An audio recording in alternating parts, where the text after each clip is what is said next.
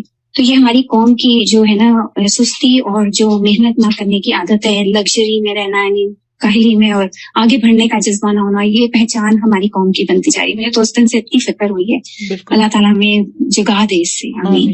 جی استاذہ, ایک بات میرے ذہن میں یہ آ رہی تھی کہ بہت زیادہ سوچنا بھی ہمیں بہت سارے کاموں سے پیچھے کر دیتا ہے. تو یہ ضرور دیکھنا چاہیے کہ ہم جتنا سوچ رہے ہیں اس کے اکارڈنگ کیا اتنا ہی کام بھی کر رہے ہیں, تو اکثر ایسا ہو جاتا ہے. بالکل.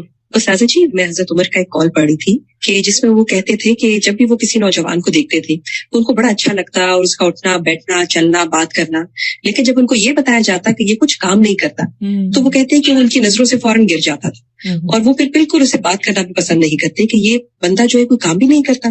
تو استاذہ دیکھیے, سب سے اصل جو مشکل ہے ہماری وہ ہے پروکراسٹینیشن, کہ ہم کام کا ارادہ کرتے ہیں اور پھر کہتے ہیں اچھا کل کر لیں گے, پھر ڈیلے کرتے ہیں, مزید اس کو ڈیلے کرتے ہیں. تو جب کام میں ہماری ڈیلینگ ٹیکٹکس آتی ہیں تو پھر وہ کام کی روح جو ہے وہ ختم ہو جاتی ہے. تو استاذہ جی, بیسٹ چیز یہ ہے کہ جب بھی کام کو آپ چستی سے جب کریں گے, جب آپ ایکٹیو ہوں گے اور اس کام کو آپ اپنا پیشن بنائیں گے, تو یہ تو چیز استاذہ ہم نے ہاسٹل میں سیکھی. جب میں نے یہاں پر 5th بیچ میں ایز اے ہاسٹل لائف میں نے جب کورس کیا تو الحمدللہ جس طریقے سے ہمیں ایک روٹین کے ساتھ سب کام کروائے جاتے تھے صبح سے لے کر رات تک. تو استاذہ ویسے میرا لائف سٹائل ویسے بھی کافی ایکٹیو ہے, لیکن جو میں نے وہاں سے سیکھا, ٹائم مینجمنٹ سیکھی, اور جو ہمیں پریکٹس کروائی جاتی تھی کہ اتنے منٹس آپ کو صرف دیے جا رہے ہیں تیار ہونے کے, اتنا ٹائم آپ کو صرف دیا جا رہا ہے اس چیز کے لیے, تو وہ شروع میں بڑا عجیب لگتا تھا کہ اتنی کم ٹائم میں کبھی کیسے ہو سکتا ہے یہ کام. لیکن استاذہ آج اس کا ہم دیکھ رہے ہیں, اس کے جو فروٹس ہیں وہ آج ہمیں پتہ چل رہے ہیں کہ اس پریکٹس کا 1 سال کی الحمدللہ کتنے ہم نے اس سے فائدہ اٹھایا. الحمدللہ ایکٹیو لائف پہ ہم چلے گئے کس طرح سے. جی استاذہ, بہت ہی اہم ٹاپک ہے جس پہ بات ہو رہی ہے, اور میں تو ایک ایکسپیرینس شیئر کرنا چاہوں گی آپ کے ساتھ کہ یہ سستی جو ہے نا, یہ ہم دنیاوی معاملات میں بھی کرتے ہیں اور دین کے معاملات میں بھی بہت ہے, خاص طور پہ اپنی صحت کے حوالے سے بھی. جیسے میں پلان کری تھی کہ میں نے واک شروع کرنی ہے, کیونکہ سارا دن بیٹھ کے کرنے والا کام ہوتا ہے, واک رہ جاتی ہے, کچھ نہ کچھ اثر ہوتا ہے, تو وہ ٹال رہی تھی ایسا کر لوں گی, کل کر لوں گی, وہی بات, آج نہیں کل یہ مسئلہ ہے. پھر ایک دن میں اپنے فادر کے پاس بیٹھی ہوئی تھی, ان کو میں نے دیکھا he used to walk a lot in his whole life, اب تو بستر پہ ہی ہے. ان کو دیکھتے دیکھتے مجھے خیال ہے کہ میرے پاس کتنا کم وقت ہے. اور اگلے دن یہ ہوا کہ میری بہت کلوز کولیگ ہے, وہ ایک دم بستر پہ پڑ گئی نا, اتنی ایکٹیو لڑکی ہے وہ, تو اس نے مجھے کہا کہ آج میں کروٹ بھی نہیں لے پا رہی, تو میں سوچ رہی ہوں کہ میری باڈی کتنی قیمتی ہے. تو میں نے اس دن ریئلائز کیا کہ ہم سوچتے ہیں ہمارے پاس بہت وقت ہے, اچھا کل کر لیں گے, پرسوں کر لیں گے. وہاں سے مجھے خیال ہے کہ واقعی دنیا کے کاموں کے لیے تو اپنی صحت یا دوسری چیزوں کی ہیلدی لیونگ کے لیے بھی ہمیں کوشش کرنی چاہیے, اور آخرت کے لیے اجر کمانے میں تو ہمارے پاس وقت ہے ہی نہیں, کیا پتا اگلا دن نصیب ہے یا نہیں. الحمدللہ آئی اسٹارٹڈ واک, اللہ مجھے اس کی استقامت دے. تو میں تو بس یہ سمجھتی ہوں کہ ہر دن کو نا ایسا سمجھنا چاہیے کہ بس زندگی کا یہ پتہ نہیں آخری دن نہ ہو, میکسیمم اس میں وہ ڈیڈز کر لیں کہ اللہ راضی ہو جائے انشاءاللہ. جی, میں پرسوں کتاب التوحید کا لیکچر سن رہی تھی, تو اس میں وہ بات یہی ہو رہی تھی, بہت ہی عمدہ لیکچر تھا کہ بعض دفعہ انسان نیکیاں کرتا رہتا ہے اور پھر سست ہو جاتا ہے, یعنی ارادہ بھی ہوتا ہے لیکن سستی چھا جاتی ہے, تو اس کی کیا وجہ ہوتی ہے. تو اس پہ انہوں نے بہت ساری جو وجوہات بتائیں, ان میں سے ایک وجہ یہ بھی بتائی کہ بعض دفعہ انسان کو جب کوئی نعمت ملی ہوئی ہوتی ہے یا کوئی نیکی کر رہے ہوتے ہیں تو اس کا حق ویسے ادا نہیں کرتے جیسے ہونا چاہیے. جیسے نمازی انہوں نے کہا کہ جوانی میں قوت ملی ہوئی ہوتی ہے تو نماز نہیں پڑھتے, دل نہیں چاہتا, یا پڑھ لیتے ہیں پھر ایک عمر آتی ہے جب دل چاہتا ہے کہ سجدے کریں، اس وقت سجدے نہیں ہوتی ہے. تو انہوں نے کہا کہ یہ جو چیز ہے انسان کے اندر کہ قدر کرنا نعمتوں کی، اور پھر وقت کی، اور اپنے جو فرائض ہیں ان کی، اور واجبات میں سستی نہ کرنا. کیونکہ کچھ چیزیں ایسی ہیں جن میں شاید سستی چل جاتی ہوگی، جیسے دنیا کے کچھ کام ایسے ہیں، لیکن واجبات میں سستی نہیں چل سکتی. اور اسی پر انہوں نے کہا کہ اللہ سے دعا کرنا اور اپنے سبب کو جان کر اس پر توبہ کرنا اور اس پر اپنی اصلاح کر لینا اس کو لوٹانے کا ذریعہ ہے کہ انسان کی وہ چستی، وہ توفیق واپس آ جاتی ہے. اور کبھی بھی اس کا الزام اللہ کو نہ دیں کہ اس نے مجھے توفیق نہیں دی، یہ بات نہ کہیں. اور آپ جتنا اسباب جانیں گے آپ کو 1 منٹ میں پتہ چل جائے گا کہ آپ کی وجہ کیا تھی. اور پھر انہوں نے کافی اس کی وجوہات بتائی. انہوں نے کہا کہ پھر انسان کو مختلف جو سزائیں ملتی ہیں وہ ریکگنائز نہیں کر رہا ہوتا کہ دنیا میں کیا کیا ہے. جیسے جسمانی سزا بعض دفعہ انسان کو ملتی ہے، جیسے نفسیاتی ڈپریشن. جیسے ابھی آپ نے کہا کہ فارغ ہو کر بھی انسان بعض دفعہ ڈپریشن میں چلا جاتا ہے، صرف یہ نہیں کہ کام نہ ہونے سے. پھر مال میں برکت اٹھ جاتی ہے، خاندان میں لڑائیاں یا بے رخی شروع ہو جاتی ہے. واقعی ایک سستی انسان کو بہت زیادہ پیچھے رہ جاتی ہے، اللہ سے بھی رشتے میں دور کر دیتی ہے اور نیکی سے بھی دور کرتی ہے. بالکل. میں یہاں پر شیئر کرنا چاہوں گی کہ ایز اے مدر آف 4 گھر کے اندر جس طرح روٹین ہے ڈیو ٹو کووڈ، تو بہت زیادہ اوور ویلمنگ ہو گیا تھا کہ بس ہر وقت بچے اور سمجھ نہیں آیا تھا کہ کیسے پروڈکٹیوٹی کروں. تو میں نے پھر یہ پلان کیا